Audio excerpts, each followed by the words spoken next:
Let's recall that the quadratic formula that you see at the top is used to help us find our solutions, roots, or x-intercepts.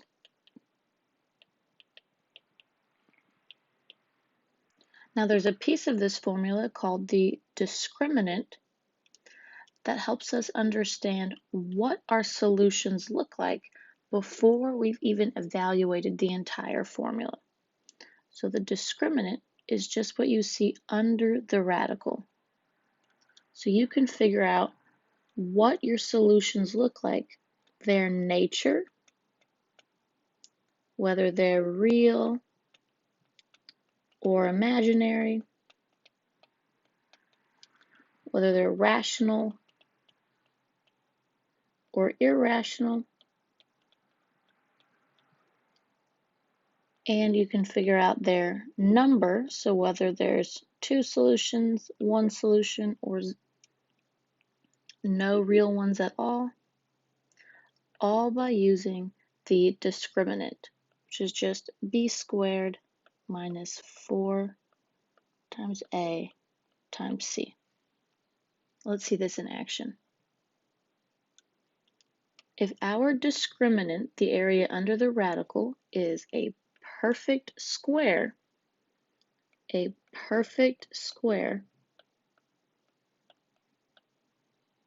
we're going to end up having two real rational solutions. And rational means the number can be expressed as a fraction or a whole number.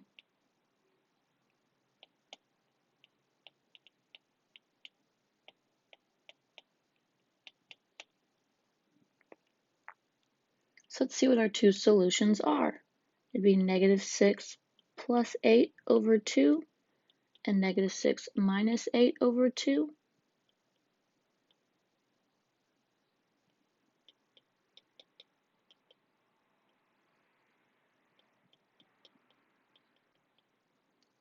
So here would be my two solutions. There's two of them. They're real and they're rational numbers.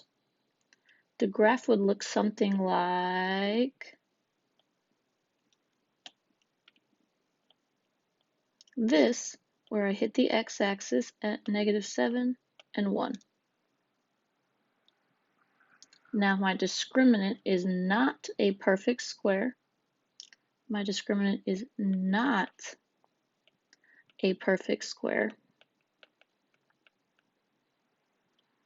We're going to have two real irrational solutions. That just means that they are most likely a repeating decimal, maybe like the pi symbol, or can't be written as a fraction.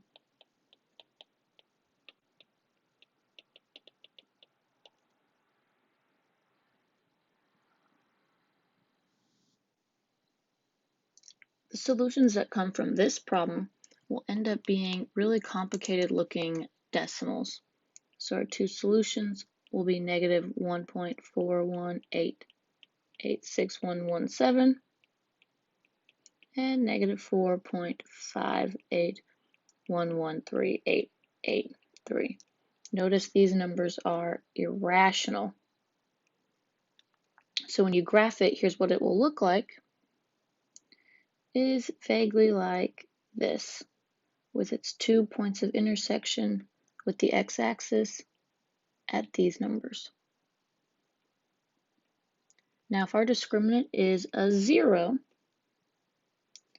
we're going to have one real solution. One real solution.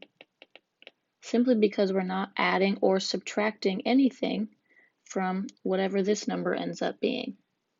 So we'll just have negative 6 divided by 2 equals -3.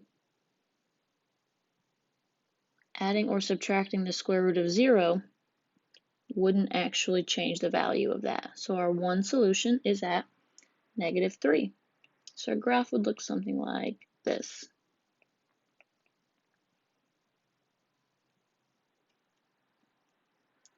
Now our final case is when what's under the radical is negative.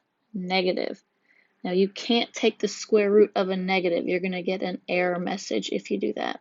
That's because it is a imaginary answer, non-real. So these solutions will not show up on the x-axis. Our solutions will be written a little more complicated. They'll be written something like I for imaginary. Again, I for imaginary. So when we graph this, our quadratic won't actually touch the x-axis because its solutions don't exist in the real world. So again, let's summarize. If it's a perfect square, you're going to have two real rational solutions. If it's not a perfect square, you'll have two real irrational solutions. If it equals 0, you'll have one real solution. And if it's negative, you'll have imaginary non-real solutions.